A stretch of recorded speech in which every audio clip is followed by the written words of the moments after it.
इस वीडियो में हम आपको बताएंगे कि 20 दिन में यानी 20 दिन के अंदर आप कितने 300 प्लस कैसे ला सकते हैं एग्जाम में।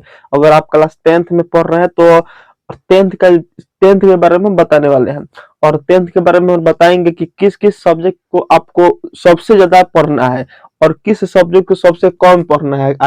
कंसिस्टेंसी के साथ पढ़ना, ही ना कि आज पढ़े कल नहीं पढ़े। आपको 20 दिन पढ़ना है। कितने दिन? तो 20 दिन पढ़ना है, इससे ज्यादा नहीं पढ़ना है।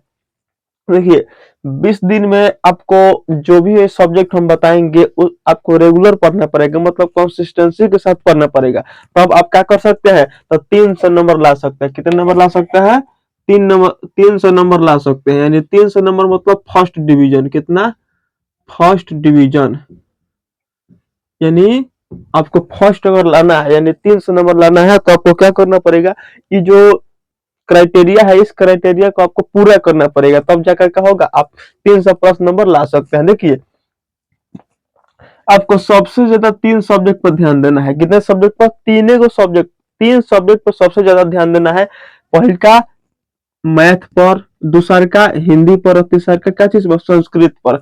यानी मुख्य रूप से हम लोग सबसे ज्यादा ध्यान जो देंगे कंसिस्टेंसी के साथ 20 दिन, यानी क्या चीज पर सबसे ज्यादा ध्यान देंगे, तो गणित पे और हिंदी पे और संस्कृत पे। क्या चीज? गणित, हिंदी और संस्कृत पे।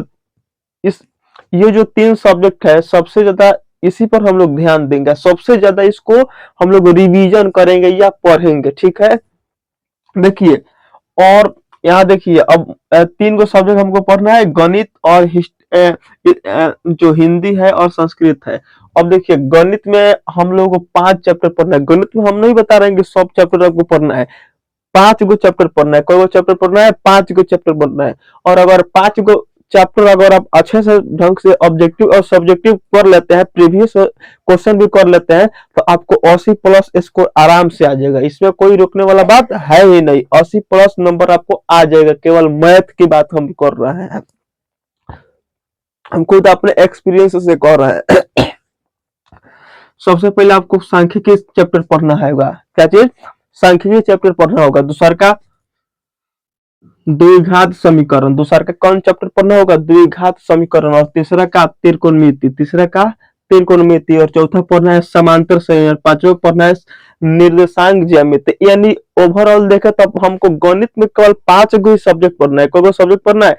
5 गो गणित में सब्जेक्ट पढ़ना है, 5 गो चैप्टर पढ़ना, सॉरी, यानी जो गणित में है, गणित जो हम लोग 10th क्लास के पढ़ेंगे उसमें केवल 5 गो ही चैप्टर पढ़ेंगे और पूरा एकदम डिटेल में एकदम अच्छे तरीका से उसको पढ़ेंगे। प्रीवियस क्वेश्चन देखेंगे, उसके बाद जो एग्जाम्पल रहेगा, जो एनसीईआरटी का, उसको आप बनाइएगा। ठीक है, और आपका आराम से 80 प्लस नंबर आ जाएगा।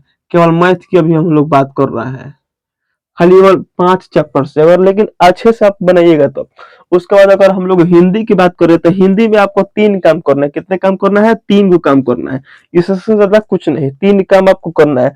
सबसे पहले आपको निबंध लिखने को सीख लेना है। निबंध के जैसे मतलब होली पर कैसे लिखते हैं हम लोग, सरस्वती पूजा पर, उसके बाद हो गया शिक्षक दिवस पर, गणतंत्र दिवस पर, उसके बाद अनुशासन, छात्र अनुशासन पर लिख सकते हैं, या बसंत ऋतु के बारे में लिख सकते हैं। निबंध जैसे हम लोग छोटे छोटे थे, जैसे गाय पर लेख लिखते थे, निबंध लिखते थे ना, उसी प्रकार इसमें लिखना पड़ता है। उसके बाद आपको आवेदन पत्र लिखने को सीख लेना है। आवेदन पत्र का मतलब जैसे छुट्टी के लिए हम लोग स्कूल में कैसे लिखते थे, तो उसको आपको उस फॉर्मेट को आपको तैयार कर लेना है, मतलब आपको खुद करना पड़ेगा। ठीक है, हम नहीं करेंगे, आपको खुद करना पड़ेगा। हम इतना आपको बता रहे हैं कि इतना आपको कीजिएगा तो आपको 300 प्लस नंबर आ जाएगा। ठीक है, उसके बाद आपको व्याकरण पढ़ना है। व्याकरण में सब नहीं पढ़ना है, व्याकरण में पढ़ना है संज्ञा पढ़ लेना है, सर्वनाम पढ़ना है, संधि और समास पढ़ लेना है, और प्रत्यय और उपसर्ग पढ़ लीजिएगा। इससे ज्यादा कुछ नहीं, प्रत्यय उपसर्ग पढ़ लीजिएगा, उसके बाद सर्वनाम, उसके बाद कारक वारक सब पढ़ लीजिएगा। अनेक शब्द के लिए एक शब्द भी पढ़ लीजिएगा। ये सब व्याकरण में आपको पढ़ना है। तो क्या करना है इसमें, जो गणित है, गणित में 5 चैप्टर पढ़ना है, और हिंदी में 3 काम करना है। निबंध देख लेना है, आवेदन पत्र लिख लेना है, उसके बाद व्याकरण आपको देख लेना है।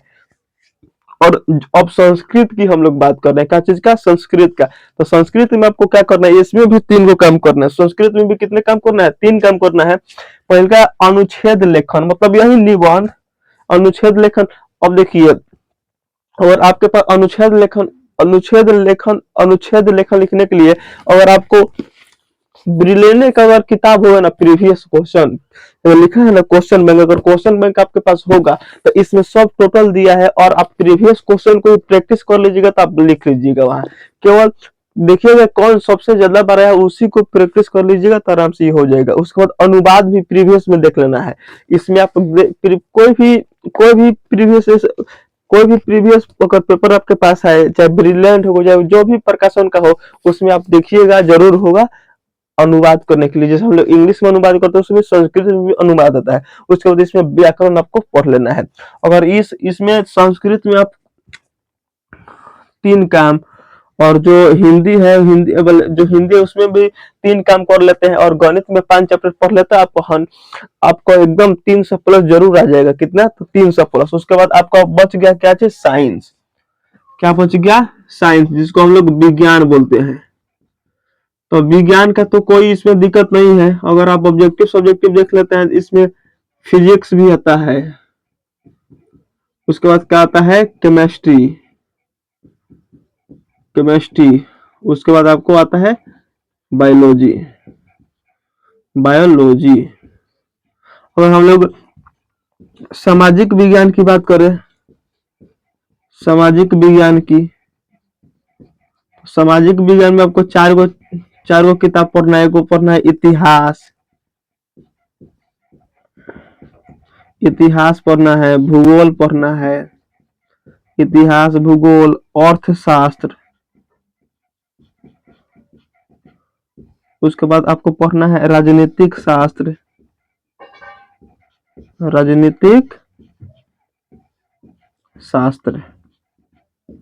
आपको टोटल 4 गो सब्जेक्ट पढ़ना है। तो अब आपका क्या नंबर एग्जाम में, जो 80 नंबर का एग्जाम में पूछेगा, ये इसमें भी 80 नंबर का एग्जाम में पूछता है।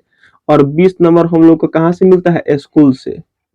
20 नंबर कहाँ से मिलेगा? स्कूल से 20 नंबर मिलता है। तो आपका आराम से इसमें आ जाएगा, इसमें कोई टेंशन करने को। लेकिन इसमें सबसे ज्यादा आपको ध्यान देना पड़ेगा। बाकी सब आपका 300 प्लस। अगर 300 प्लस नहीं है तो फिर बोलिएगा। लेकिन आपको 20 दिन कंसिस्टेंसी के साथ पढ़ना पड़ेगा, तब आप इसमें अच्छे रैंक ला सकते हैं क्लास 10th में। ठीक है, अगर इस काम को अगर आप पूरा करेंगे और परीक्षा देंगे, तब आपको समझ में आएगा कि हाँ, ये जो वीडियो है आपके लिए कितना इंपॉर्टेंट था। ठीक है, मिलेंगे किसी नेक्स्ट वीडियो में।